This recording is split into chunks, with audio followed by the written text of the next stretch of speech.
L'association L'Atelier des apprentis tapissiers a organisé un stage de réfection de fauteuils à l'espace Saint-Hilaire de Saint-Hilaire-du-Harcouët. Ça, c'est l'encrin. Crin végétal ou animal? Végétal. Végétal. Alors par contre, je vais te prendre une aiguille un petit peu plus grande. Ça va permettre d'avoir une densité beaucoup plus importante sur le bord. Voilà.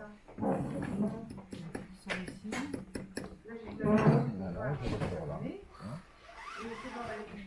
Et cette ficelle, là, ils apprennent à faire toutes les épreuves qu'on a dans un siège traditionnel, c'est-à-dire bon, le guindage et toutes ces épreuves qu'on a dans des sièges anciens. Et puis ils viennent chercher aussi beaucoup de plaisir, de convivialité. Ouais, donc après, sur le plan technique, il faut plusieurs stages pour réussir à les mettre à peu près là où il faut être, parce que c'est vrai que c'est très compliqué, quoi, hein. Ouais, j'ai beaucoup de mal dès la première fois, on peut pas réussir à les faire comprendre. Mais bon, voilà, c'est sur la répétition, parce que la plupart des gens ont déjà fait plusieurs stages, quoi. Oui. Donc c'est comme ça qu'on arrive à obtenir des progrès sur les tensions, sur les dosages, les densités, ces choses-là.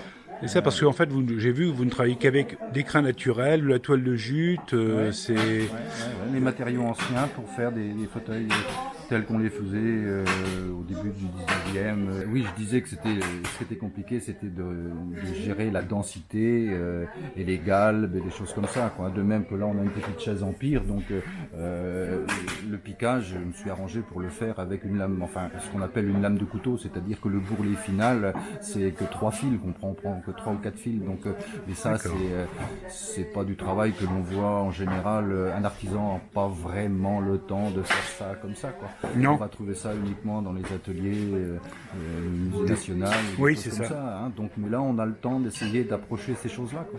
C'est ça qui est bien. Donc des techniques qui ont 200, 300 ans. Qui vont s'adapter à chaque style, quoi. On va pas gérer le piquage d'un fauteuil Louis XV, pareil qu'un fauteuil Empire. C'était quoi comme bête? On va se limiter à ça. C'est Je sais pas. Un animal, mais je sais pas. On n'a pas dit quel animal c'était. Oui.